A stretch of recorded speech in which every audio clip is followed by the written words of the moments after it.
Continuando então a falar um pouquinho sobre o ministério de Jesus, a vida e a obra de Jesus, na última aula nós começamos a ver a fase chamada aqui de obscuridade. Hoje eu queria ver um pouquinho com vocês algumas outras questões, como por exemplo a infância de Jesus e as genealogias de Jesus apresentadas nos evangelhos.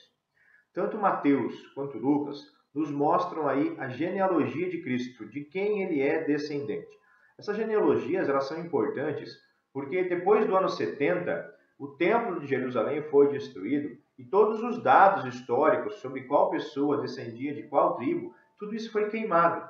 Havia no Templo de Jerusalém uma espécie de cartório que registrava para o judeu de quem ele era filho, neto, tataraneto, de qual tribo, de qual clã da nação de Israel ele pertencia. Isso nos ajuda a provar e mostrar várias questões relacionadas a Jesus. Bom, nós vemos nos evangelhos, então, duas genealogias de Jesus. E se você ler ali a genealogia de Mateus e a genealogia de Lucas, falando sobre os ancestrais de Jesus, você verá algumas diferenças entre elas. Será que existe um erro na Bíblia? Por que essas genealogias são diferentes? Eu quero explicar isso para você, então, agora. As genealogias de Mateus e de Lucas. A genealogia de Mateus apresenta a linhagem paterna de Jesus. Mostra a linhagem do pai adotivo de Jesus, do pai legal de Jesus, José. Essa genealogia vai de Abraão, que é o pai da fé, até José, ou de José, pai legal de Jesus, até Abraão, o pai da fé dos judeus, passando pelo rei Davi. Já a genealogia de Lucas vai além de Abraão, ela chega no próprio Deus. Ela vai até Adão, Deus, e chega até Maria, a mãe natural de Jesus. Então, a genealogia de Lucas mostra para nós Jesus como um descendente direto do próprio Adão e do próprio Deus, representante, Adão como representante de toda a humanidade. Por que essas duas genealogias são diferentes, então? Porque o foco de cada livro é diferente. Mateus escreveu o seu livro para os judeus. Lucas escreve o seu evangelho para os gentios, pessoas como eu e você, que não são judeus. Os dois têm objetivos diferentes. Mateus quer mostrar para os judeus que Jesus é o rei legítimo sobre Israel.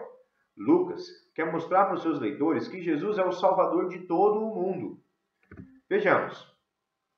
Mateus então quis mostrar que Jesus era um descendente legal de Abraão e de Davi. E por isso ele tinha o direito legal de estar no trono de Israel, de ser um rei sobre Israel, uma vez que ele era descendente do rei Davi e uma vez que ele era descendente de Abraão, o pai da fé, o pai dos judeus. Jesus então era um judeu legítimo e tinha mais do que isso o direito de ser o rei sobre Israel.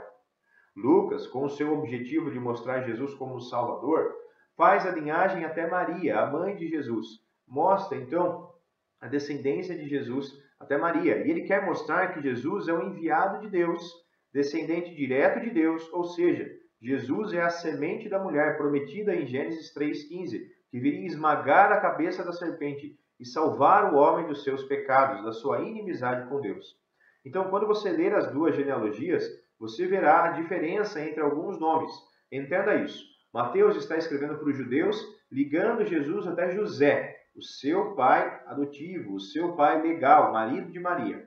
Lucas está escrevendo a partir da genealogia de Maria, a mãe de Jesus. Mateus quer mostrar para os judeus que Jesus é descendente do rei Davi e por isso pode ser o rei dos judeus. Lucas quer mostrar para a humanidade toda, não apenas para os judeus. Jesus é descendente de Adão, ou seja, é um representante de toda a raça humana. É o Salvador prometido em Gênesis 3, versículo 15. Essas são então as diferenças das genealogias de Jesus.